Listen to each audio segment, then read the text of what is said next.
দেখুন, মানুষ সবাই বিদেশ বিদেশ বলে, আসলে বিদেশ যে কত কষ্টের। সারাদিন কাজ করে এসে, পড়ালেখা করে এসে এখন খাবার রেডি করতে হচ্ছে। কি বিদেশে পড়াশোনা করতে আসবেন? তাহলে এই যে এরকম আগে থেকে রুটি বেলা, তারপর আটা, ডো তৈরি করে এগুলো শিখে আসতে হবে, না হলে আসলে লাইফে সার্ভাইভ করা অনেকটা টাফ। আর একটা কথা হচ্ছে, মেয়েরা নাকি রুটি এরকম বেললে নাকি আঁকা বাঁকা হয়ে যায়। দেখুন আমাদের সাইড বাইয়ের রুটি একদম পারফেক্ট গোল। কোনো অভিজ্ঞতা ছাড়া সাইড বাই যে পারফরমেন্স দেখাচ্ছে, সাইড বাইকে যে পাবে সে একদম ইনশাল্লাহ জিতে যাবে। আসলে আমার এটা ফার্স্ট টাইম।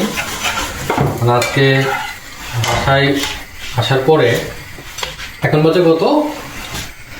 এখন হচ্ছে 12:33। 12:33 রাত, বাংলাদেশে তো প্রায় ভোর। তো আসার পরে দেখলাম কোনো কিছু হয় নাই, তো কি করা, ঝটপট ক্ষুধা তো লাগছে, রুটি বানানো শুরু করলাম। এখন এই রুটি সাথে আমাদের অলরেডি সহযোগী বিজয় ভাই, সে তেল পড়েছে আমার পরোটা ভাজতে যে হাত পুড়িয়ে ফেললো। তো আসলে লাইফটা এমনই, আপনাদেরকে হচ্ছে যখনই বাইরে আসতে চাবেন আপনাদেরকে মাইন্ড সেট আপ করতে হবে। অ্যাকচুয়ালি আমি কখনোই রুটি বানাই না আমার লাইফে। আমার মা যদি দেখে বলবে আমার ছেলে সে রুটি বানাইতেছে। তো জিনিসটা হচ্ছে যে পারফেক্ট ভাই, সেরা। যে নিজের কাজ নিজে করার মধ্যে একটা, যে সবাই বলতো বাইরে যা তখন বুঝবি নিজের কাজ নিজে করতে হবে। আসলে নিজের কাজ অলমোস্ট हो गया, ले लो ডাল দেখে খালো।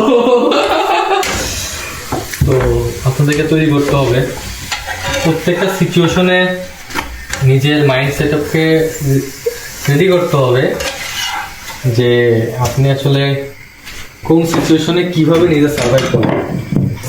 আর ইতালি এমন একটা জায়গা, এখানে আসলে আপনাকে না খেয়ে উঠতে হবে না। এখানে আপনি খাবেন, আপনি ফ্রি খাবার পাবেন, আপনি সব কিছুই পাবেন আর কি। তো দেখা হবে ইনশাল্লাহ পরবর্তী কোনো একটা ভিডিওতে। আপনারাও যারা অলরেডি বাইরে আসার জন্য মেন্টাল প্রিপারেশন নিয়ে নিয়েছেন, আবারও বলি এই ধরনের টুকিটাকি কাজ সার্ভাইভ করার জন্য শিখে আসবেন। আর এই যে বিজয় ভাই, সে আমাকে প্রচুর হেল্প করে আর কি। আমরা দুজন একসাথে আসছি, দুজন মিলেই সব কাজগুলো ভাগাভাগি করে করি। ধন্যবাদ ভাই, ধন্যবাদ। আমরা ইউনিভার্সিটিতে যাই পড়াশোনার পাশাপাশি সবকিছু, নোটস থেকে শুরু করে এভরিথিং। তো সবার জন্য শুভকামনা থাকলো, দেখা হবে ইনশাল্লাহ ইউরোপে। ইনশাল্লাহ, আল্লাহ হাফেজ। আল্লাহ হাফেজ। আমাদের সেরা রাঁধুনি চলে আসছে রাসেল ভাই।